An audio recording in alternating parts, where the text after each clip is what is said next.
72 years old and a rating of 2574 and still active. Papyrologist Robert Huebner is an amazing guy.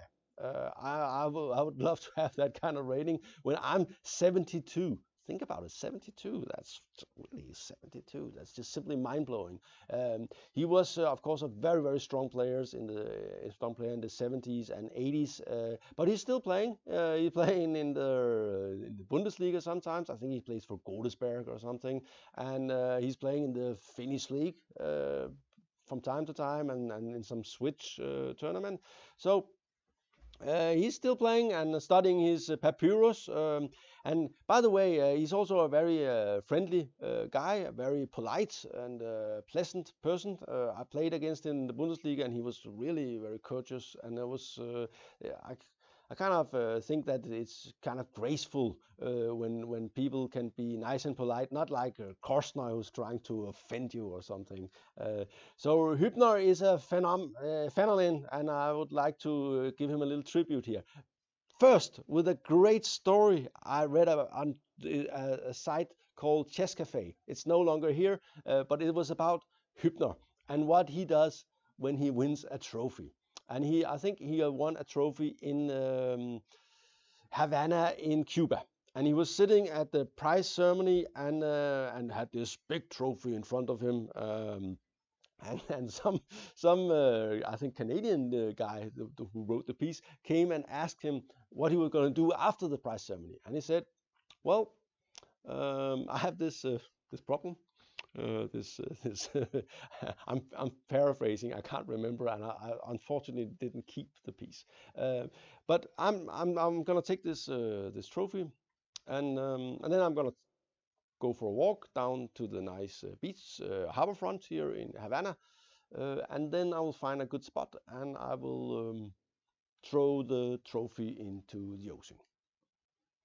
And the Canadian was like, "What? What are you talking about? This nice, great trophy?" He wrote also that he had never won anything. So it was like, nowadays we don't get as many trophies. But if you ever visit a scholastic player that has been very active, they will have a whole wall of trophies. And earlier we used to get a lot of trophies. I, by the way, don't like trophies. I don't have any. I've thrown them all out, like Huebner, but not in the same way, because he drew his trophies into the harbor, into the ocean. And he said, "But why?" Yeah, he said that he has a very small flat, and it's very crowded. That there are a lot of papyrus everywhere and chess books and stuff. So he has no room for this trophy in his flat. So he didn't want it. And the thing is, he had tried telling the organizers that, "I'm sorry, but I will not accept the trophy." And he realized that they didn't take it so well. They got very offended and unhappy, and felt like he didn't appreciate the effort they're putting into getting this big trophy. So he realized, okay, but then he went on to try and give it away, but that also offended the organizers. So he tried forgetting to take it with him when he left the hotel, just leaving in the room and hoping it would disappear. But unfortunately, they sent it to him, said, "Oh, Mr. Huebner, you forgot your trophy." It arrived by mail in Germany a few weeks later, and poor Huebner had to dispose of the trophy again. Okay, he didn't have to bring it in the airplane, but still, it was a bit of a problem. So the Canadian said, "Okay, I would love to have the trophy," and then Huebner had to make him promise that he would not tell anybody, and he would definitely not give it away or keep it, or it would not surface again. And this guy, of course, wrote this article on Chess Cafe, so it did surface. But I always imagine that all the harbors around the world, there are a lot of trophies in the water somewhere, because Huebner has won a lot of tournaments. So anyway, let's go on to see a game with Huebner. By the way, he invented the Huebneration in the Nimzo Indian, and we should have shown that. But this is a game is from 2002, and it kind of shows Huebner's style. He is a universal player, and I'm curious how much rating he'll have when he's 80. This is the English opening. He's white against Robert Ruck, a strong Hungarian Grandmaster, very solid. And this is the Dragon reverse. And this is all theory. And here A3, he plays rook E8. One move, another move is A5, another move is bishop E6. They are all possible. I think these positions are more or less equal. We have a dragon in reverse, but it's probably easier to play with white. This explosive nature of the dragon is a problem for black. So and we'll have a lot of lines in this because I'm just letting Ripley's notes be there, so to guide me a little bit. I only okay, I'll move it at least here. So bishop b2, all very natural. White has the typical Sicilian structure where he has a little slight majority in the center. He has a great bishop here, and at the moment he also has a great bishop here. Is the open file, but black probably has a little more space, and he does have a very solid position. A5. Okay, trying to make a dent in this formation and taking away this square sometimes. White often puts a knight here where it eyes this pawn that might be weak. Okay, b5. Very normal. Knight d4. This is, by the way, the problem in the dragon structure. The problem is this square. Because after this, something like this will always be weak. Okay, he didn't play e3. That, by the way, is definitely possible here, but in general, it makes d3 weak. Okay, he played knight d2, which is the normal move in this position, and c6 is also all very common. Knight b5, and this position is, I think maybe white is slightly better here, but there is this bishop is really excellent. But then again, black has his trumps too, and active play pieces, and he's hoping, of course, to use this pawn here. Here he played bishop d4, and maybe I think maybe this is better. In general, you just want to go there and shut this guy down. Just get rid of him, and later on, the white king side without Mr. Dragon Bishop here, or Mrs. Dragon Bishop. I shouldn't be sexistic. The white king side can be weak, and a maneuver I'm always looking for with black in these kind of structures, which is very interesting, is to do something like this with the rook, and then boom here. Okay, bishop d4 is what he played. Rook e1, not making any weaknesses, and in general, Huebner is just playing good, solid chess. His technique is excellent.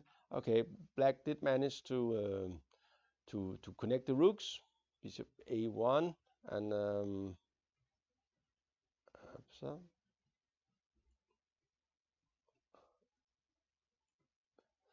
And there's X-ray on this square, and this is where white wants to attack. He's usually hoping that this sort of attack on the queen side will later switch to the center and maybe even the king side. Okay, black decided maybe this square was better. Also, it's eyeing this one here. Queen c2, rook e c8, all very, very, very, very natural. Queen b2. And there could be something here. So And there is also the X-ray here, F6. Um, and um, this is kind of the position. And when black goes F6, white often will say, okay, it's time to do what I want to do here, and that's D4, opening the position. And the problem is, I think he should basically just take everything and play knight c4, and we will have everything exchanged because black will lose this in the white will lose this in the end. So something like this.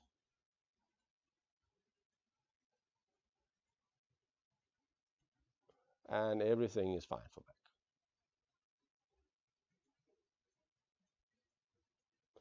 And this one is hanging, and a4 is stronger than e3. So this is the kind, and this is the way white can lose these kind of positions. Instead, Rook found another idea. He found a very aggressive idea. So he played this move. And it does make some sense because there is this thing and there is this thing and there's and it is dynamic and interesting. So what to do here? And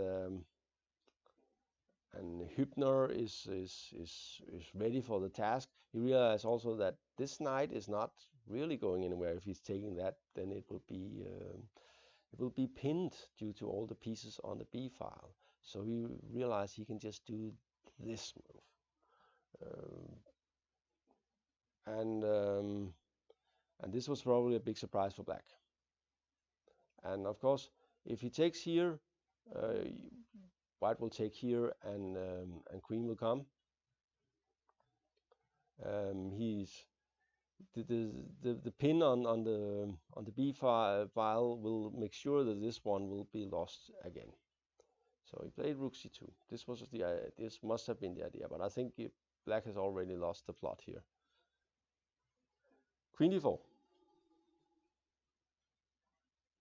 And the thing is,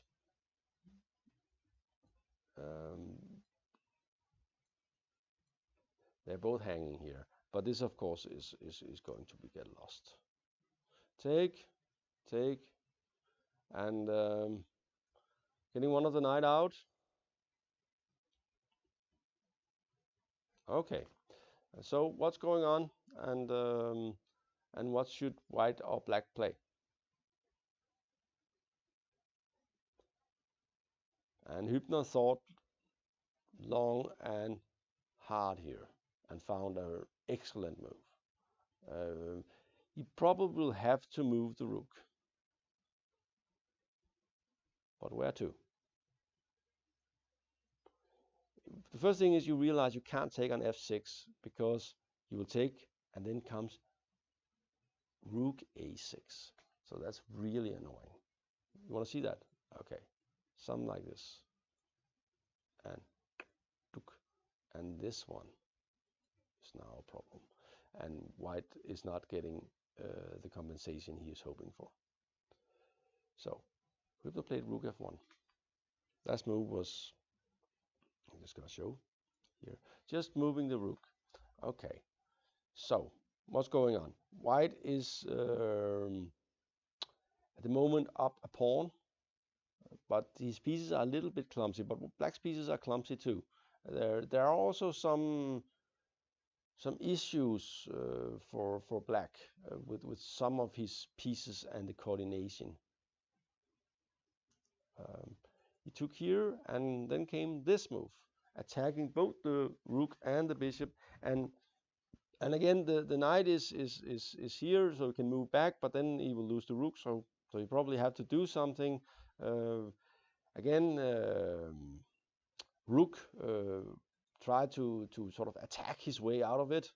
Bishop a2, hitting the rook here. It's very complicated what's going on here, but white has it all under control. And the thing is, we see that there's, and this is important, to notice here. There is a diagonal here. Okay, take, and of course he's seen that. Boom. Oops, that was unpleasant, and he will have to take. And queen c7. And this is again opposite colored bishops, and unlike what we think, it's not draws. It's especially when there are more pieces, especially heavy pieces and queens on the board, and weaknesses. Then the opposite colored bishops ensure that that you get a lot of attacking chances because you have one piece more on the square of your bishop. So, because the bishops, they live in parallel universes, they will never ever meet. They're like, if this one and this one fall in love, it would be sort of the most tragic love story ever, because they will never ever be able to do anything together. They're just not. So, okay, this is something you can understand. Threatening check, take, and we see that that white is actually a pawn up. This is one thing, but more important is the king is very bad, and this bishop is very strong. And of course, we're all afraid of two connected pass pawns, but with opposite colored bishop, it's not very likely that they will get very far. Attacking chances is much more important, and this was something I'm sure. I'm not in when he played d takes e5, but along the way, Huebner had realized that this was just very promising. Okay, take, queen d7, defending something. At the moment, the queen will defend, so white will have to get more pieces in. And of course, this is important. Keeping the queens on when you have attacking chances. That's pretty obvious, but sometimes you see that people just exchange here. Queen c4, and they are in time trouble. He's hitting this this pawn here, and here black was in severe time trouble. It's been a very complicated game. He tried to counterattack with the queen, rook g1, attacking the queen, and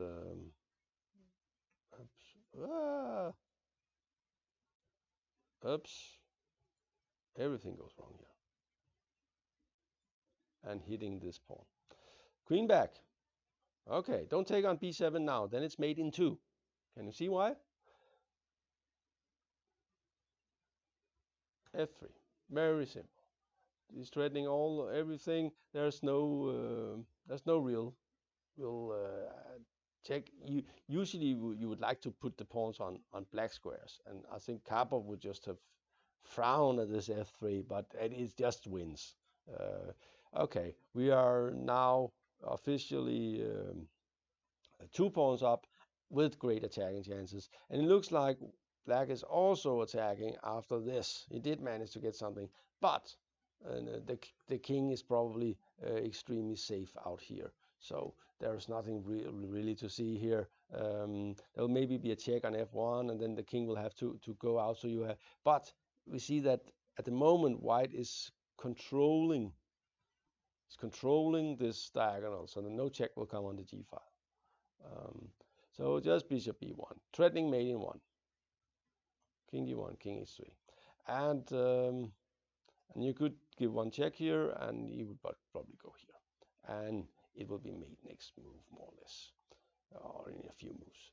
So Rook resigned. A great game by Huebner, who played a lot of great games, and is a fascinating figure in chess history. He once lost a game by the spin of the roulette wheel. It was in '83, and it was against Smyslov. The match was tied, and they had played all the sort of following games, and then they simply had to make a toss, and Smyslov came out on top, and that ended sort of Huebner's quest for trying to become world champion. But he was one of in the top 10 at some point, and is a great player. This was GM Talks. Thank you for watching, and if you kind of like this, you should like and subscribe. And how do you do that? You make sure you're signed into your Gmail account, your Google account, and then you just push that button, subscribe, and then you're sure never to miss anything from GM Talks again. And that would be bad, right? Thank you for watching.